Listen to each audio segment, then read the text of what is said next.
Oke, assalamualaikum warahmatullahi wabarakatuh. Hari ini kembali menjelaskan algoritma komputasi. Itu tugas remedial, yaitu dynamic programming knapsack problem.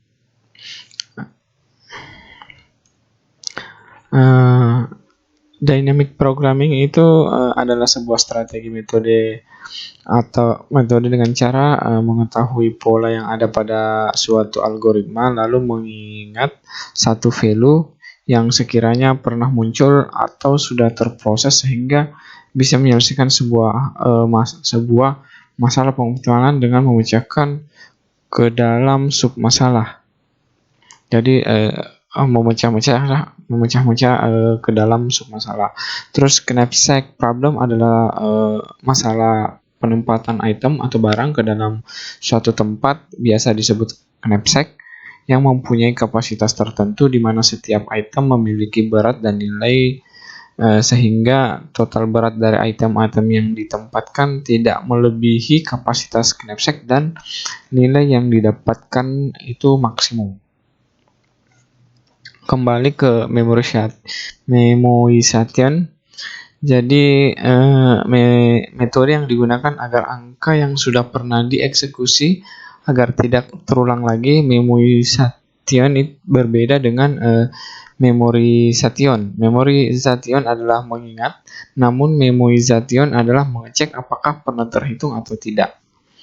Jadi seperti mencari faktorial 5, berapa hasilnya, misalnya 10, berarti sudah tahu kan hasilnya berapa, berarti sudah pernah tahu atau sudah pernah dikerjakan dan diingat hasilnya berapa.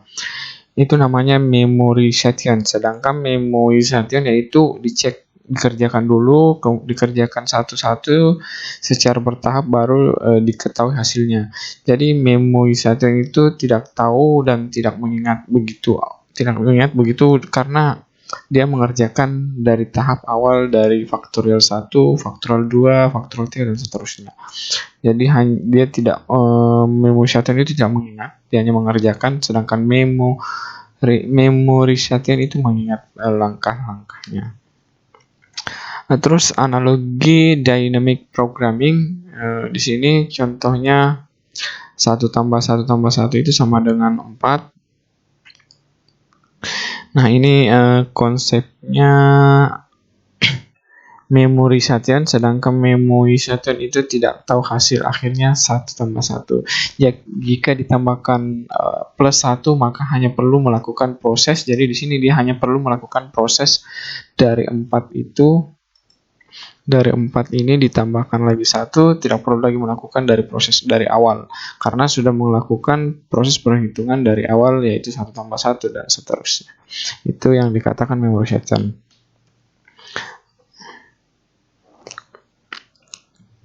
Dynamic programming basically. Jadi secara garis besar dynamic programming ini otomatis kita harus mengetahui dulu polanya. Terus kemudian dari pola-pola yang ada itu kita menyimpan hasil pros value-nya. Kemudian setelah menemukan proses yang hasil value-nya sama di penyimpanan itu sebelumnya, maka hanya perlu mereturn value yang telah tersimpan. Jadi tadi itu mengetahui polanya dulu, men-store hasil proses value-nya. Apabila menemukan proses yang hasil value-nya sama pada store, maka hanya perlu mereturn value yang telah tersimpan pada store. Contoh dynamic programming pada algoritma faktorial. Di sini kita akan membahas contoh dynamic programming pada beberapa algoritma. Sebelum contoh dynamic programming, kita terlebih dahulu akan memahami tentang fungsi rekursif dari algoritma yang akan kita bahas agar mengetahui pola dasar dari algoritma tersebut. Yang pertama adalah algoritma faktorial. Pada pola dasar dari algoritma ini adalah ketika n rekur faktorial n kurang 1, kemudian ketika nilai n sudah sama dengan 1, maka dia akan memberi nilai 1 atau return 1. Lanjut, kode untuk algoritma faktorial dengan dynamic programming. Dan ini adalah contoh dari dynamic programming faktorial, memiliki fungsi dasar yaitu n kali dp faktorial, n kurang 1, r. Kemudian memiliki r sebagai value-nya menyimpan yaitu ketika r sama dengan min 1. Jadi ketika R sama dengan min 1, dia menyimpan di sini. R sama dengan min 1 dikali N tambah 1 atau N plus 1. Dan ini untuk melakukan pengecekan. Jadi if untuk melakukan pengecekan, apakah value sudah pernah muncul atau belum. Kemudian ketika selesai maka akan disimpan pada array n ini akan disimpan pada di sini, array akan disimpan di sini.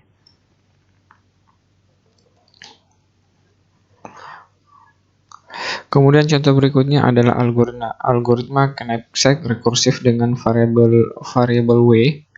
Jadi variable w sebagai total yang dapat ditampung knapsack, yaitu sebagai berat dari algoritma, yaitu sebagai berat dari algoritma dari item file atau value dari item setiap item.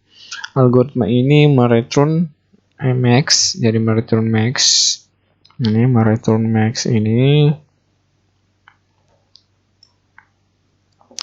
terus ditambahkan dengan knapsack wwt n kurang 1, kemudian dibandingkan dengan knapsack w min wt dan n min 1.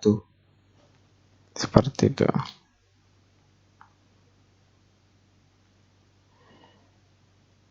Knapsack problem rekursif. Misal kita memiliki berat item ada 3 buah. Yang pertama itu 3, yang kedua itu 4, yang ketiga itu ada 4. Dengan berat total knapsacknya adalah 8. Jadi berat totalnya adalah 8. Dengan value pertama yaitu value-nya ada 60, ada 100, ada 120. Kemudian apabila kita mengambil benda ketiga, yaitu ini, benda ketiga, maka max of yang kita dapatkan adalah 120. Jadi ada max of yang kita dapatkan adalah 120. Dan apabila kita juga mengambil benda kedua, kita juga akan mendapatkan max of-nya akan ditambahkan. Jadi dia akan menambahkan dari 100 jadi menjadi total itu 220. Tapi apabila kita tidak mengambil benda kedua namun mengambil benda ketiga, maka max of-nya menjadi 180. Jadi ketika ini kita tidak ambil, kemudian ini kita tambahkan ke sini menjadi total max of-nya 180. Begitu juga dengan langkah yang ini, ketika kita mengambil yang kedua maka kita max of-nya itu mendapatkan 100, dan ketika kita mengambil yang pertama maka dari 100 itu ditambah menjadi 150, jadi menjadi 160, maaf, dan begitu seterusnya.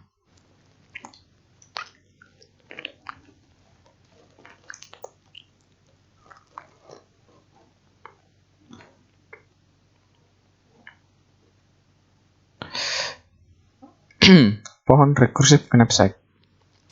Ini adalah pohon rekursif dari knapsack problem, yaitu seperti pada penjelasan sebelumnya, ketika kita ingin mengambil benda ketiga atau kedua atau yang pertama, maka terdapat dua pilihan, yaitu diambil atau tidak diambil. Apabila benda 3 kita ambil, Apabila benda 3 kita ambil, maka benda 2 juga akan diambil. Maka benda 2 yang ini akan diambil. Ketika memilih benda 2 untuk diambil, maka ada cabang lagi untuk memilih benda 1 yang diambil atau tidak. Jadi ketika kita memilih 2, ini maka ada percabangan lagi di sini, memilih benda 1 diambil atau tidak.